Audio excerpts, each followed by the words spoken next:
Hello guys, कैसे हैं आप सब। आज मैं आपको सॉलिड स्टेट के विषय में जानकारी दूंगा। ये सॉलिड स्टेट का आपका इंट्रोडक्शन पोर्शन है। इसमें हम शुरुआत कर रहे हैं सॉलिड स्टेट के विषय में। ओके गाइस, आप तैयार हैं? गुड।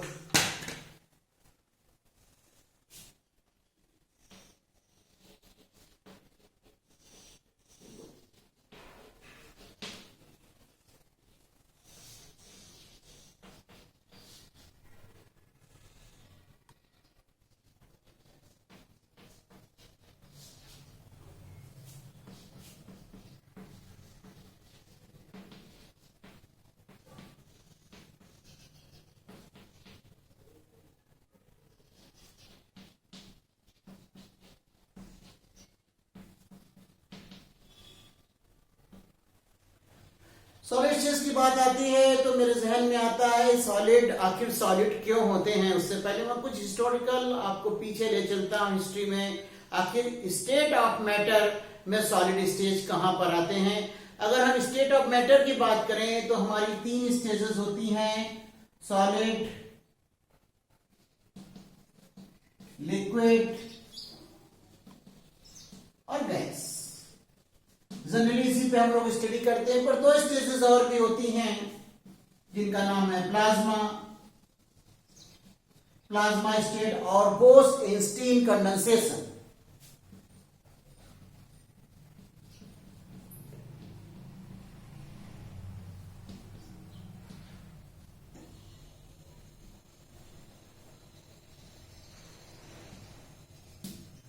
जनरली प्लाज्मा स्टेज की जब बात करते हैं तो जितने भी हमारे सूरज चांद सितारे हैं जो यूनिवर्स में हैं वो हाई टेम्परेचर से होते हैं, इसीलिए वो चमकते रहते हैं। तो प्लाज्मा स्टेज में हम लोग उसको डिस्कस करते हैं। और बोस-आइंस्टीन जो कंडेंसेशन है उसमें ऐसा माना जाता है कि अगर इसके विषय में हमको जानकारी हो तो हम फ्लाइंग कार की कल्पना कर सकते हैं, फ्लाइंग ट्रेन की कल्पना कर सकते हैं और जिंदगी बिल्कुल डिफरेंट हो सकती है। तो फिलहाल अभी हम लोग को जो 3 बेसिक बातों में काम कर रहे हैं, सॉलिड, लिक्विड, गैस, इसमें आज जो चैप्टर्स मैं लेने जा रहा हूं सॉलिड पे लेने जा रहा हूं। Point number 1। अब जैसे मैंने बताया था मैटर्स क्या होता है, ये भी थोड़ा सा बता देता हूं। मैटर्स, एवरीथिंग अराउंड अस, जो हमारे आसपास है वो सभी मैटर है, ठीक। जिसमें कुछ भार हो, कुछ स्पेस घेरे, जैसे ये है, ये भी एक मैटर है, इसमें कुछ ना कुछ भार है, कुछ ना कुछ स्पेस इसने घेरा है, ठीक। बट ध्यान रखिएगा, लव, अफेयर, हेट, ईगो, ये कोई मैटर नहीं होता और आधा संसार नहीं, पूरा संसार इसी में परेशान है। ओके गाइस, तो इस पर परेशान मत होइए। मेन मैटर क्या है? आपकी सफलता। और इस मैटर में मैंने बताया कुछ आपके पास स्पेस होना चाहिए, कुछ भार, वेट होना चाहिए, और इस पे एवरीथिंग अराउंड अस, जो भी हमारे आसपास है, एवरीथिंग अराउंड अस। जब मैटर की बात होती है तो हमको एक चीज और याद आ जाती है, यूनिवर्स। यूनिवर्स क्या है, इसको हम कैसे समझेंगे? ये पूरा ब्रह्मांड जो है ये केवल 2 चीजों से मिलकर बना है। पहली, एनर्जी एंड मैटर, मतलब matter plus energy is equal to universe. Matter plus energy is equal to universe. अब ये मैटर को हम कैसे समझते हैं, कैसे देखते हैं? तो ये 5 सेंस हमारी बॉडी में है जिससे हम इसको महसूस कर सकते हैं। Eyes, ability to see, nose, ability to smell odor, ear, ability to hearing, mouth, ability to taste। कहते हैं ना, पिज्जा बर्गर खाते हैं तो टेस्ट क्या आता है, तो मस्ती से आप खाते रहते हैं, तो टेस्ट का इससे संबंध है। और टच मी मतलब स्किन भी एक आपकी सेंस ऑर्गन होती है। इसलिए 5 सेंस के द्वारा हम इस मैटर्स को देख सकते हैं। अब मैं आपको सॉलिड क्यों होते हैं इसके विषय में चर्चा करूंगा। Please consider. कलम पेन चलाते रहिए, जिंदगी को अपना बनाते रहिए। जैसे कि इस चैप्टर में हम सॉलिड स्टेट पे फोकस करेंगे, तो सबसे पहले सॉलिड स्टेट पे क्या क्या गुण होने चाहिए, क्या क्या एबिलिटी होनी चाहिए जिससे वो सॉलिड हो। चलिए पहले सॉलिड स्टेट का हम थोड़ा स्ट्रक्चर देखने की कोशिश करते हैं। इस तरह से इसके मॉलिक्यूल जो है बहुत पास पास होते हैं। लिक्विड को भी कंपैरिजन में देख लें जिससे आपको समझने में दिक्कत ना हो। और ये गैस के मॉलिक्यूल्स बहुत दूर दूर होते हैं, जिगजैग मोशन पे गति करते हैं। ये आपका सॉलिड हो गया, ये लिक्विड हो गया, ये गैस हो गई। सॉलिड के में एग्जाम्पल आइस ले लीजिए, वाटर ले लीजिए, ये वाइपर ले लीजिए। पहली बात देखिए, पॉइंट नंबर 1 अगर हम इस पे बहुत गौर से देखें तो सॉलिड क्यों होते हैं। पॉइंट नंबर 1, फिक्स कंपोजिशन होती है फॉर सॉलिड, क्योंकि हमारा सॉलिड स्टेट चैप्टर है तो इसी पे फोकस करेंगे। फॉर सॉलिड्स फिक्स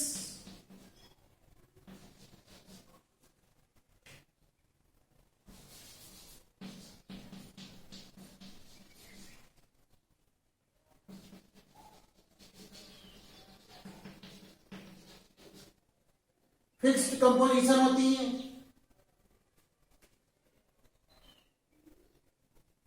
दूसरी बात ये देखिए,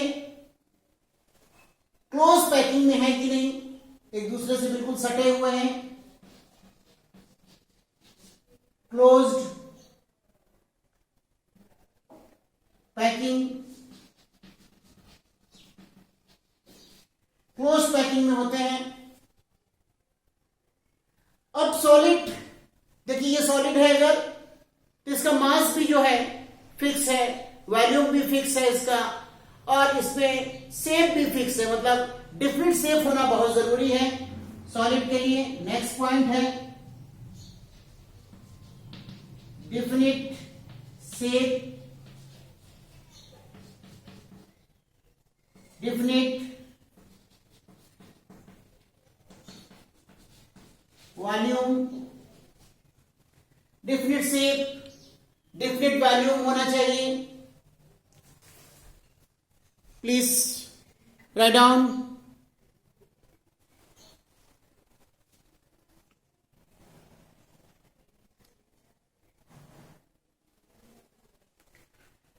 अब बात करते हैं नेक्स्ट पॉइंट की।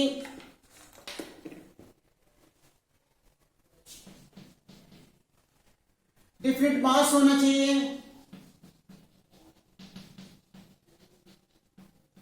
डेंसिटी होनी चाहिए डिफिनिट। डेंसिटी का फार्मूला क्या होता है, एमडीवी याद रखिए, मास डेंसिटी वॉल्यूम।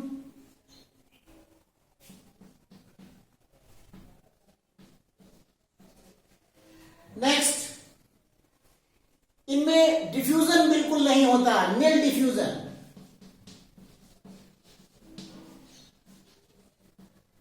नील डिफ्यूजन पे वर्क करते हैं ये।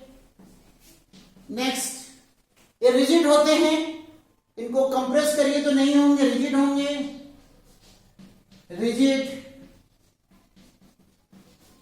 हार्ड होते हैं, बट कुछ क्या होते हैं, some are soft like sodium, potassium, phosphorus। Sodium जो होता है वो आलू जैसा होता है, पोटैटो जैसे आलू को आप नाइफ से काट कर सकते हैं, उसे सोडियम को भी मेटल होता है पर नाइफ से काट कर सकते हैं, पर सोडियम जो होता है एक्सप्लोजिव होता है ऑन एयर में, इसीलिए इसको केरोसिन ऑयल में इनर्ट एटमॉस्फेयर में रखा जाता है जिससे वो एक्सप्लोजिव ना हो। ओके गाइस, नेक्स्ट,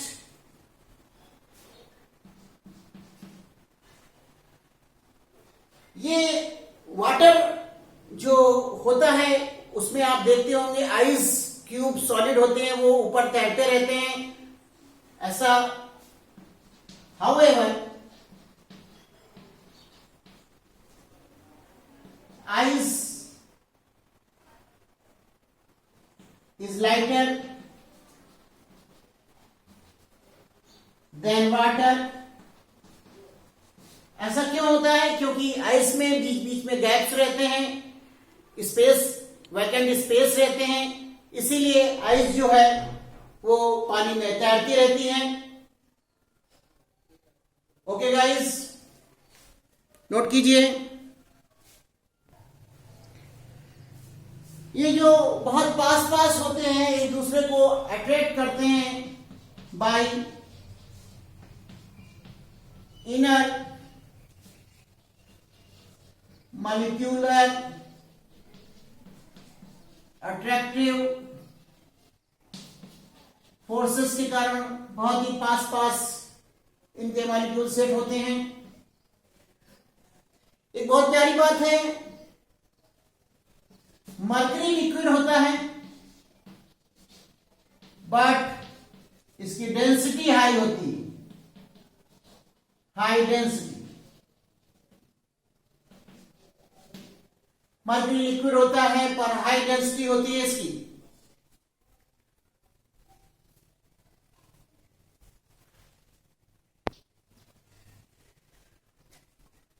इस तरह से सॉलिड को हम समझ गए, इसके जो मॉलिक्यूल्स हैं जो पास पास हैं।